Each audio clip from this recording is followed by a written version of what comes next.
So many of us, have the idea of obviously generating leads. As commercial real estate agents, as real estate agents in general, our job is to generate leads. In this instance, I'm going to specifically be talking about seller leads. Too many of us get, we get too convoluted. We make up all these kind of crazy ideas that don't make any sense in the sense of like, oh, well, I need to generate buyers, or I need to, I only care about, marketing on social media or whatever. Like we come up with these weird things to do instead of to just generate a lot of seller leads, right?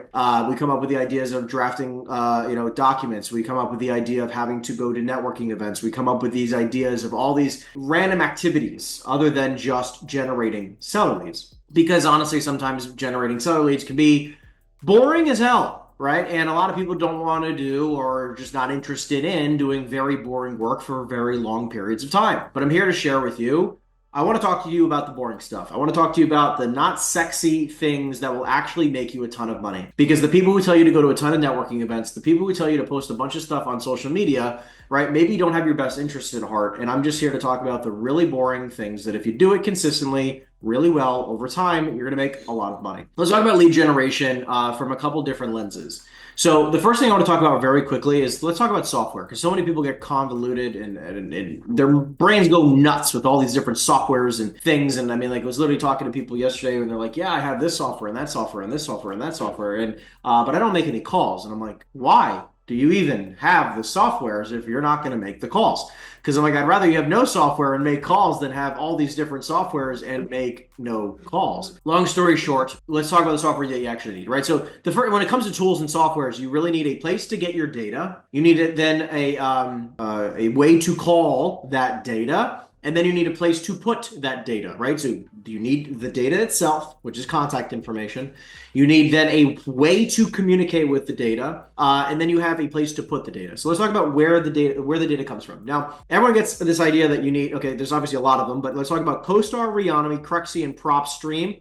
Those are seemingly like a lot of people have talked about, brought up these four softwares a lot. So I want to talk about each one because each one plays a role, but each one is not absolutely necessary.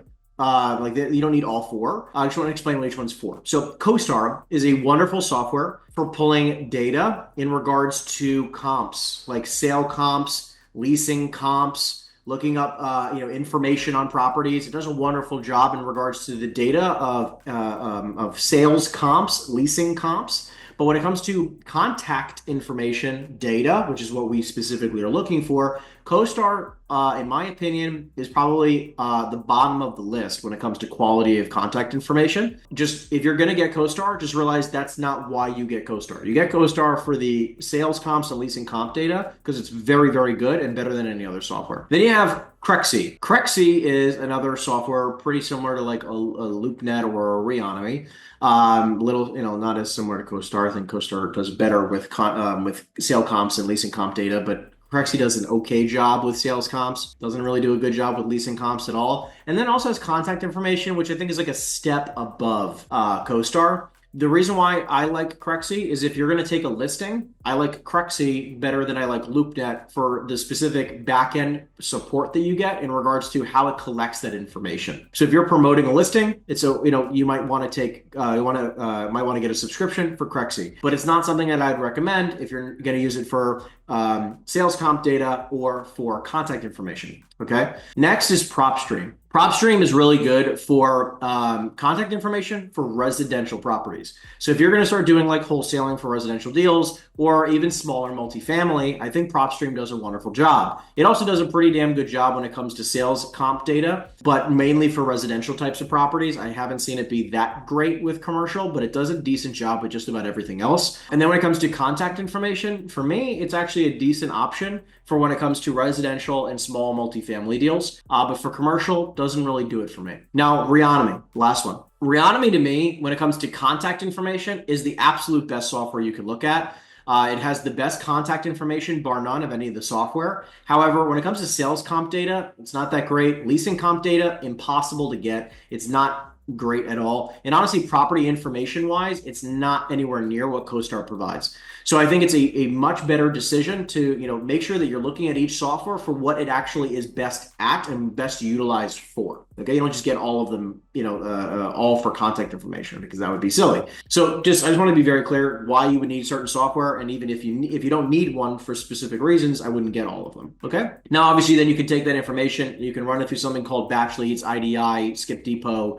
There's 100,000 skip tracing softwares out there. You can go ahead and take a look at those. And again, by the way, if you want contact information and you're willing, it basically comes to around 20-ish to 25 cents per lead. I can get you unlimited amounts of data. So if you're interested in getting more leads to prospect, you can always reach out. We do minimum 4,000 leads a month at a clip. Now, CRM systems. I don't care what the fuck you use.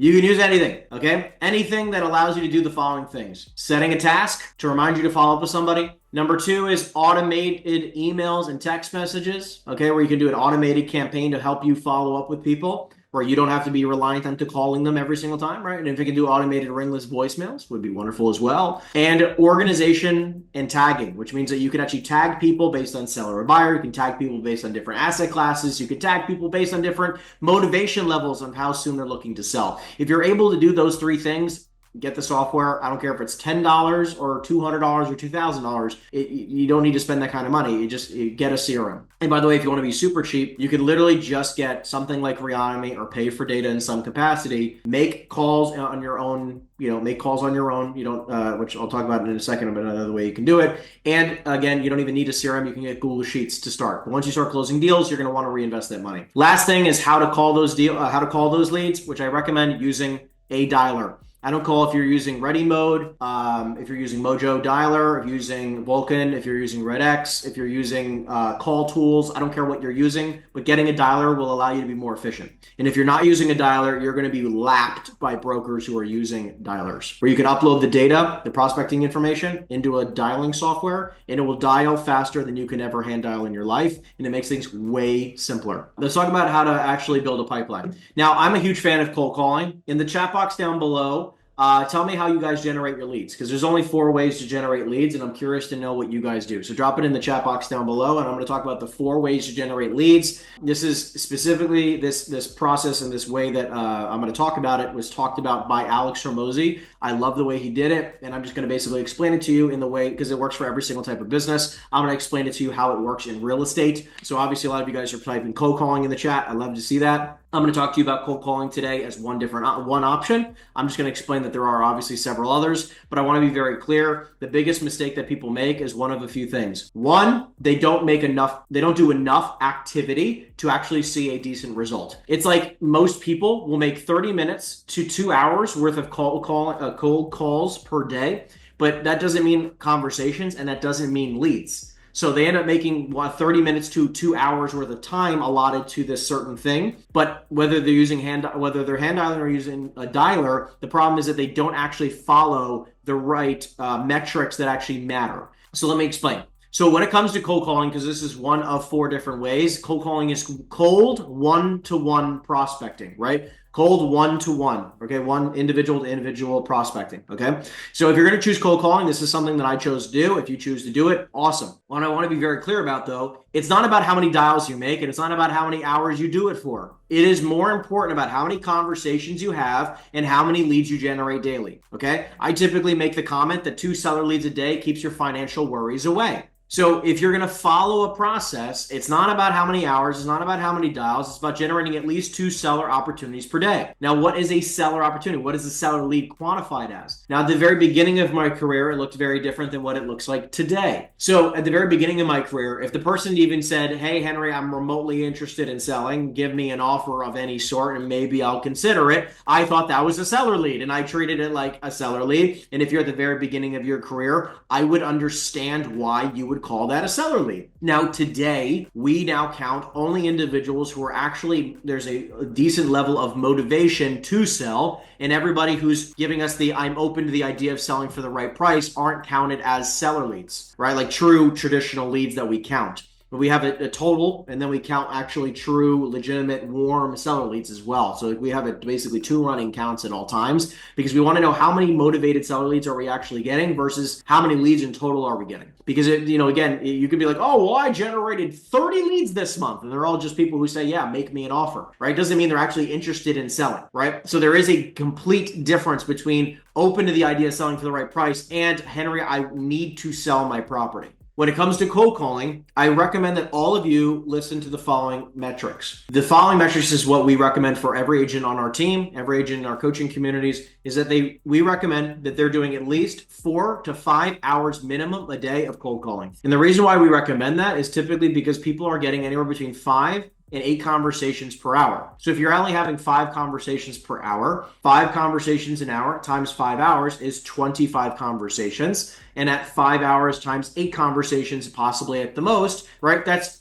40 conversations in a day. Now, that will then total to an average of 2 to 5 seller leads per day. I'm counting seller leads as like, a give me an offer type of thing for a moment, right? But hopefully our intention is to try to get you, if you're moving towards the 30, 35, or 40 conversations a day, to the point where you should be having, or should be generating 1 to 2 decent, motivated seller leads every single day. Now, again, for those individuals who are making 30 minutes to 2 hours worth of calls, this is one of the big mistakes that people are making because they're not tracking the right metrics. The second thing is the type of lead list that they're prospecting is also a challenge. The way in which they're prospecting is also a challenge, because what happens is the following. Most people, when they're prospecting, if they happen to be prospecting for more than 2 hours a day, which is number one, would be a wonderful thing. But if they happen to be doing that and they're still not generating a lot of seller leads, let's look at the lead list that they're prospecting for a second. If you're pulling a list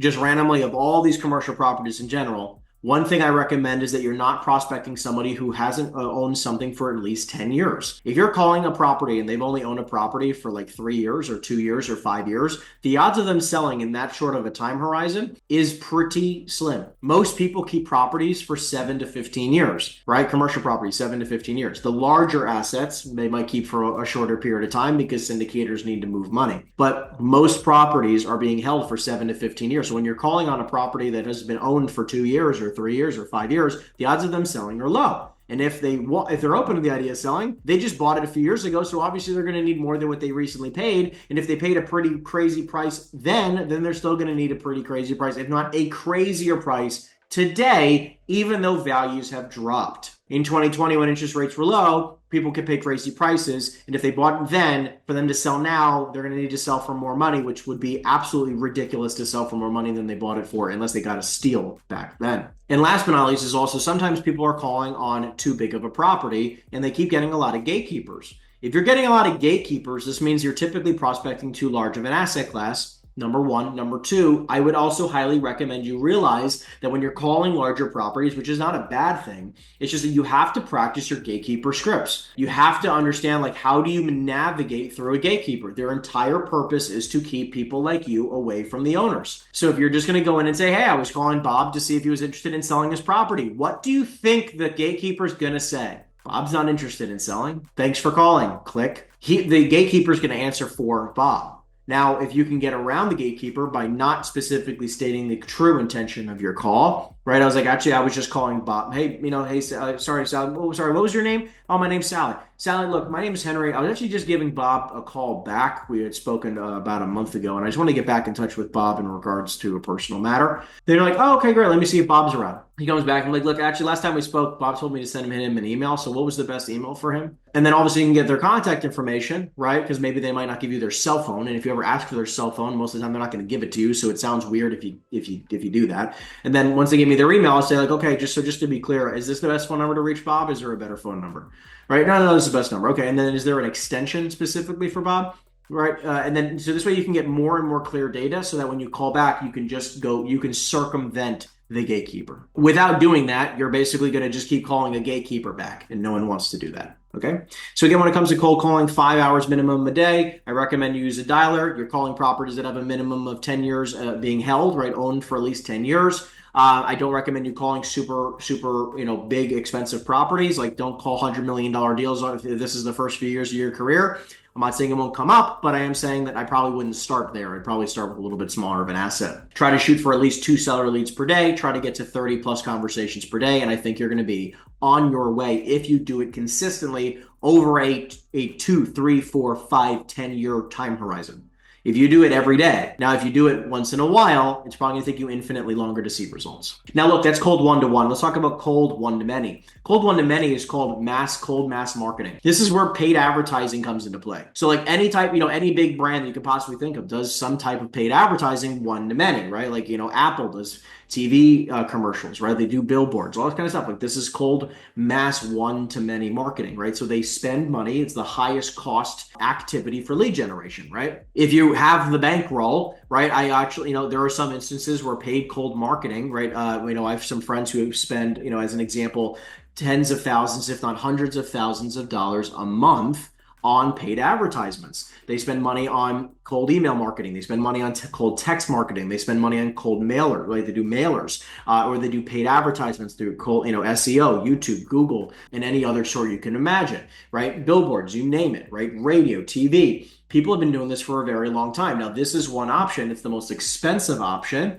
However, it's a cold attraction marketing, right? Like you're trying to attract these people into your funnel, and it is it's pull marketing, right? Like you're trying to pull people into where you are versus push marketing, which is your efforts. So again, I chose cold calling because when I started, I didn't have a lot of money and I needed to find something that I could do every day to help me generate opportunities. I didn't have thousands of dollars to invest in marketing. And if you don't, I don't know if I'd recommend doing paid advertisements either. And if you're going to do paid ads, I'd highly recommend you do circumvent a budget that you can use to test and trial 5, 10, 20 different things at a certain amount of money for a year minimum at a time. Because if you're not going to spend at least 1 year doing this type of advertisements, you're going to say it doesn't work when you've maybe tried one email template, one text template, one mailer template, one paid advertisement template. And you're like, oh, this was a waste of money. You do realize how many times that, big advertisers, big companies are utilizing these types of advertisements. Like think about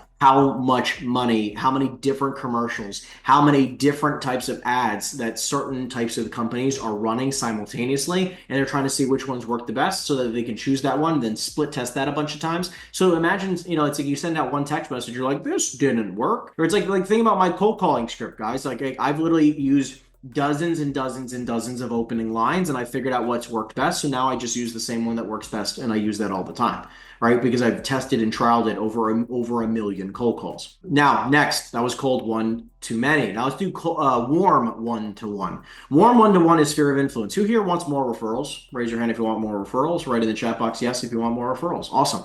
So look, obviously we all want more referrals. I think that would be a smart thing to say. Now the question is, how do you get more referrals? Now, what's wild is that people are just like, well, I work by referral. I'm like, okay, well then how many people are you speaking to on a regular basis? And I have 4 or 5 conversations a day. I'm like, okay, great. And then how many times are you asking for a referral every day? And they're like, sometimes 0 to 1, right? And some of these people are tracking that they ask for a referral something between 1 and 5 times a month.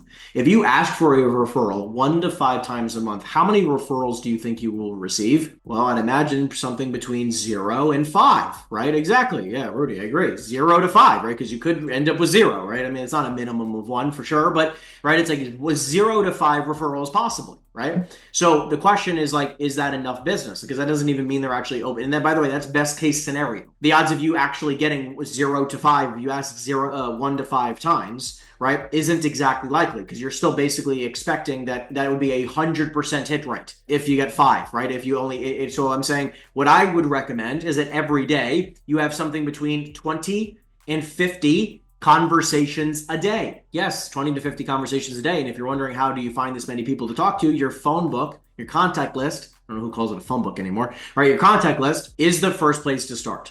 Now I have about 3,200 contacts in my phone. And now that's obviously from the day, from when I got my phone to now. So obviously a lot of those people I haven't spoken to in God knows how long. But for all of you, you have a contact list. That is the first place to start. So if I have 3,200 people in my contact list, I can call. Like if I called 50 a day, I'm not saying everyone's going to answer, but if I called 50 people a day, every day, Monday through Friday, right, it's going to take 60 plus days, right, which would be, about, 20 weeks worth of calls that I can be making, 20 weeks worth of calls with one contact book. And you can constantly recycle and recycle and recycle until you find your top 100, 200, 300, 400, 500 people in a 30 to 200 person contact list. Now, if you only have 200 people in your contact list, you have to do two things simultaneously. Call your 200, find your best people, and you need to continue to build your list, right? You have to do both. My minimum metric for everyone here is that if you want to go warm one-to-one, you need to have at least 10 asking conversations. 10 times you ask somebody for a referral per day. That was you're asking for 50 per week. That's 200 per month. If you only had 5 or 10% people respond to you with some type of referral, which would be somewhat reasonable, if you got 5% of 200 asks, I mean, at least you're at 10 referrals a month. If you got 10 wonderful referrals a month of someone who's interested in selling, you'd actually have some decent business going on, right? At least you probably close maybe 1 or 2, 3 deals a year, right? But if you only ask 5 times a month, you're fucked. You might get 1 or 2 referrals a year if you're lucky. 10 times you're going to say, can I ask you a favor? Yes, of course, Henry. What can I do for you? Well, can I count on you for one wonderful referral, someone who's just like X, and fill in the blank with X? Someone who's looking to buy commercial real estate, someone who's looking to sell their commercial property, someone who's interested in investing in commercial real estate, somebody who owns commercial real estate. If you say that 10 times per day, do you think you're going to get more referrals? 100% you are.